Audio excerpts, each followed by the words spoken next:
Ассалаумағалейкум, құрметті көрермендер. Қазақ тілді бағдарлы арнасына қош келдіңіздер. Бізде бүгін шығарылым жалпы тақырып 3 бөлімге бөлінеді. АПЛ-дың қазіргі жағдайы, 8-ші 9-ші турдан кейінгі, одан кейін ұлттық құраманың өткен әлем чемпионаты іріктеу кезеңдерін айтамыз. Соңында Қазақстан премьер-лигасындағы қазіргі чемпиондық жағдайды және аутсайдерлердің кім ұшады, сол туралы болжамдар сарапшы ойды жеткізетін боламыз. Біз бастаймыз қазір АПЛ премьер-лигасының соңғы турларының нәтижесінен бастасақ. Форест пен Челси арасындағы матч. Челси 3-0 есебімен Ноттингемді сырт алаңда жеңді. Челсидің қазіргі бабы жақсы, жалпы бір қалыпты ойнап жатыр. Ойыншылары мотивация алып, жақсы кестелік жағдайда көтеріліп келеді. Ман Сити мен Эвертон арасында матч 2-0 есебімен аяқталды. Сити өз алаңында 2 гол соғып, Эвертонды қалпы қалдырды.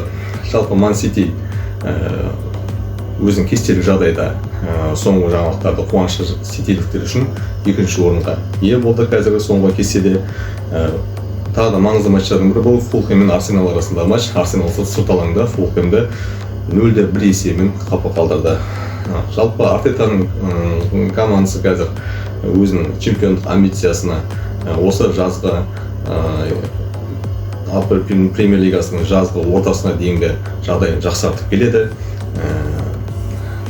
Тағы айта кететін болсақ, кестедегі жағдайды қазір Арсенал өте жақсы басымдыққа ие болып 3-4 ұпайға 2-ші орыннан ұзап баратыны ол да бар. Тоттенхэммен 1-2 есебімен Астон Вилла жеңілді. Тоттенхэм жалпы Тоттенхэм осы соңғы 8 турдың ішінде кестелік жағдайы бір қалыпты түрде ойынның өрнегін көрсетіп 3-ші орынға келе жатқан болатын. Осы жеңілісінен кейін Тоттенхэм өзінің орнын 2-3 орынға нашарлатып алды.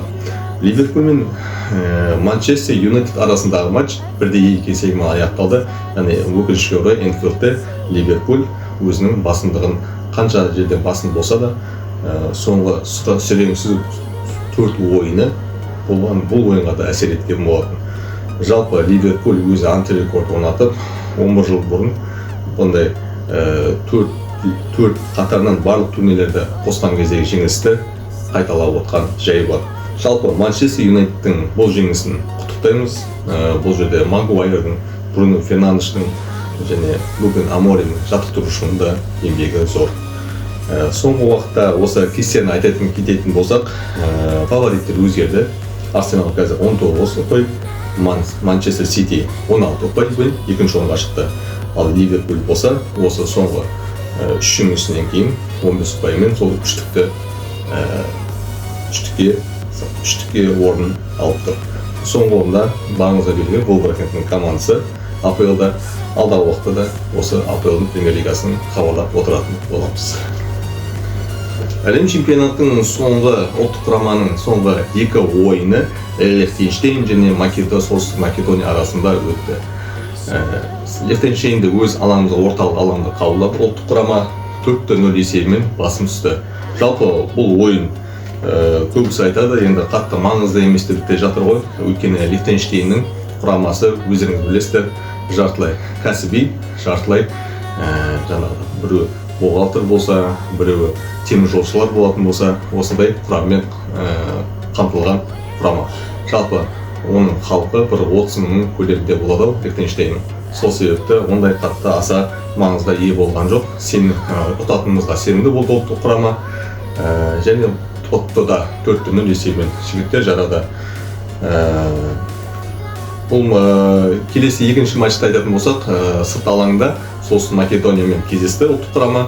Ол жақта есепті жалпы алғашқыда біздің құрама біраздан бері көрсетпеген жақсы өнерін, шабуылшы шебін жақсы пайдаланып, және тағы да айта кететін жаңалықтардың бірі бұл біздің 4 қорғаушымен ойнағанымыз, 4-3-3 расстановкасымен ойнағанымыз, және ол әрі қарай да жақсы жұмыс істегені бізді қуантты. Жалпы ойыннан ләззат алдық. Осы есептің жалпы 81-80 минутқа дейін 0-1 есебімен жеңіп отқанбыз. Голды әдемі шығарған паста Қараман дебют жасап өз голын қайшылап тұрып тепті голды. Одан кейін жеңіске сенімді болғанбыз, бірақ Солтүстік Македония стандартты жағдайдан бізге ұлттық құрамаға салып кетті. Сол бізге өкініштісі болып, бірақ біз бұл есептен ұялмаймыз, өйткені Солтүстік Македония өзіміздің тобында тұрған, бірінші орында тұрған команда. Сол себепті сырт алаңда бірінші тұрған командамен 1-1 есебі біз үшін қанағаттанарлық жағдай. Жалпы әлем чемпионатта шығу біздің мүмкіндігімізден айырылдық. Соңғы ойында біз енді алдағы уақытта Бельгиямен ойнайтын боламыз. Ұлттық құрамаға бұл ойында Талғат Байсуфиновтың жағдайы, алдағы уақытта жұмыс істейтіні әрі қарай да белгілі болатын болады. Бұл туралы біз қараша айында тағы да шығарылымда хабарлайтын боламыз. Қазақстан премьер-лигасының қазіргі соңғы турлары қалды. Өткен жолы Қайраттың ойыны өтті, фавориттер Астананың ойындары, Тобылдың ойындары өтті. Өте керемет ойындар. Қазір қарқынды өтуде, бір-бірімен шайқас болып жатыр, голдар көп салынып жатыр. Мен ойымша осы Қазақстан премьер-лигасының жалпы соңына келген кезде көп ойындар қызық болып кететін секілді. Тырнақшаның ішінде, яғни кейбір матчтардың кейбір әділетсіздігі байқалатындай жалпы. Бұны Астананың ойындарында байқалды. Қайраттың ойындарында кейбір сәттерде орын алды. Жалпы жаңағыдай пенальти емес, қолды шалып қалу, төрешілердің жақтасуы. Енді адам болғаннан кейін біз камерадан көреміз, енді нақты төрешілер барлығын бағамдайтын осы халық. Сіздер де пікірге қалдырып өтіңіздер. Жалпы соңғы турда енді қазір чемпиондықта Қайрат пен Астана бір-бірімен кездеседі. Кім бұны ұтады, сол жеңіске жетеді. Жалпы бұл орталық алаңда Алматы қаласында өтетін болады. Жалпы бұл жақта жанкүйерлердің қысымымен Қайратта басымдылық бар. Бірақ Астанада қазір қалыс қалмайды. Оларда мотивациялық жаңағыдай бонустар ұсынып жатыр басшылықтары. Сол себепті екі команда да қалыс қалатын емес. Жалпы менің болжамым, жалпы Астана енді барлығына мықты ғой. Бірақ бұндай жағдайда мен чемпиондықты Қайрат футбол клубының ұтса деген ниеттемін. Себебі қазір академиядан алдағы уақытта да чемпиондар лигасына қатысатын болса, Қайрат енді стадионы жоқ, енді қазір әзірге дайын емес, бірақ академиясынан жастар таланттар шығады ертең. Кешегідей Қалмұрза, Анарбектер шыққан секілді жас таланттар, Сәтбаевтары бар, Касаболат бар. Сол секілді жастар шығу үшін, даму үшін, Европаға көріну үшін осы Қайрат футбол клубының ұтқанын өзім жөн көріп отырмын. Жалпы есеп ондай қатты басымдылықпен емес, сол 2-1, 1-0 болмаса 3-2 деген есептер тіркеледі деген ойдамын жалпы. Соңғы турдағы ойындардың қатты тартысты болуы соншалықты осы КПЛ-да болмаған ойындар болып жатыр. Есеп 6-3, 5-3 деген есептер тіркеліп жатыр. Жалпы турнирдің соңғы турнирдің соңында тұрған командалардың жетісу деген сияқты, Қайсар деген сияқты, Тұран, Атырау деген секілді клубтарында ойындар өте қызық болды, шыны керек. Себебі Атырауда осы премьер-лиганың ортасына келген кезде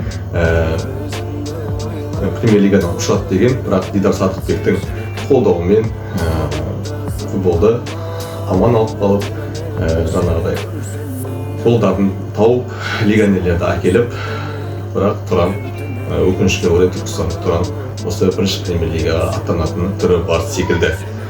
Жалпы құрметті оқырмандар, біздің бейне жазбамыз сіздерге ұнап жатса, алдағы уақытта қазақ тілді арнамызда қолдап тіркеліп кеттіңіздер, мың оқырманға жетуге пікір қалдырыңыздар, біліп басыңыздар және біздің бейне жазбамызбен бөлісіп отырыңыздар. Келесі жүздескенше ағайын.